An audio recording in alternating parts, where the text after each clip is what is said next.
मुतल्लिक़ कुशाई की जिसारत करना चाह रही हूँ। उम्मीद है कि आप लोग बगौर समाअत फरमाएंगे।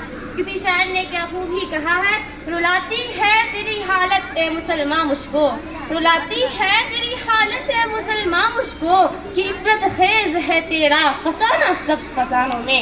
हकम साहिबान, मुअज़्ज़ज़ सदरी साहिबा, आली वक़ार ख़वातीन, आज आप रेडियो और टेलीविज़न में सुनते हैं कि फलां जगह दहशतगर्दी हो रही है, फलां जगह दहशतगर्दी फैलाने की कोशिश की जा रही है। लेकिन आज दहशतगर्दों ने इतने लोगों की मौत की घाट उतार दिया, इतने लोगों की जानें ज़ाय हो गई, इतने अमलाक बर्बाद हो गए, और उन सारे जराइम का मुजरिम इस्लाम और इस्लाम के नाम लेवा को करार दिया जा रहा है। तो मैं इस मुख्तसर सी वक्त में बताना चाहती हूँ कि दहशतगर्द कौन है, पूरी दुनिया में दहशतगर्दी फैलाने वाले कौन है, क्या उसके मुल्जिम वाक़ईतन इस्लाम और इस्लाम के नाम लेवा है। याद रहे कि पर वो किसी की सोची समझी साजिश नहीं। आली वक़ार सामियात, इस्लाम के अदल इंसाफ और अमन शांति का अंदाज़ा लगाने के लिए ज़रूरी है कि हम क़ब्ल इस्लाम के हालात से अच्छी तरीके से वाकिफ़ हो कि इस्लाम से पहले दुनिया कैसे कैसे हालात से गुजरी है। दोस्तों, 6वीं सदी ईस्वी में दुनिया बड़ी इज़्तिराबी और बेकरारी की हालत में अपने लम्हात गुजार रही थी। हर तरफ कितना फसाद फैला हुआ था, दूसरों पर जुल्म ज़्यादती करना अपनी बड़ाई की दलील समझी जाती थी।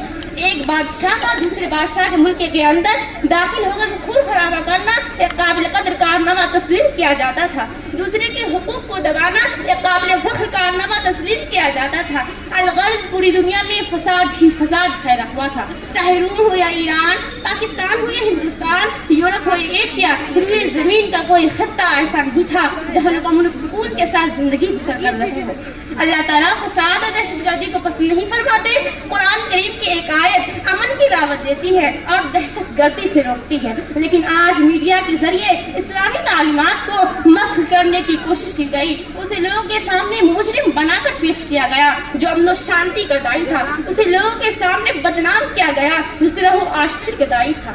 किसी शायर ने क्या खूब ही कहा है, खिरत का नाम जुनू रख दिया जुनू का खिरत, खिरत का नाम जुनू रख दिया जुनू का खिरत, जो चाहे आपका हुस्न करिश्मा काज करे।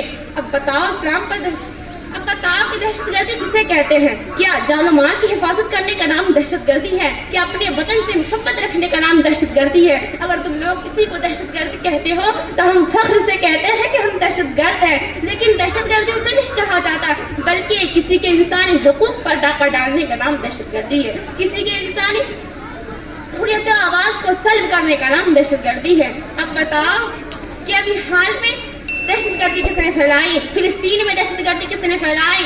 कश्मीर में दहशतगर्दी किसने फैलाई? सरजमीन फिलिस्तीन का चप्पा चप्पा गोशा गोशा मुसलमान की खून से रंगीन हो चुका है, करोड़ों बच्चे यतीम हो चुके हैं, हजारों माएँ बेवा हो चुकी है और कितने घर वीरान हो चुके हैं। मुसलमानों, मैं इन दरिंदों यहूदी से पूछना चाहती हूँ कि अगर तुम वाक़ईतन अमन कायम करना चाहते हो तो खुद दहशतगर्दी करना छोड़ दो, तो अमन कायम हो जाएगा, दुनिया से दहशतगर्दी खत्म हो जाएगा, लोग अमन सुकून के साथ जिंदगी बसर करेंगे।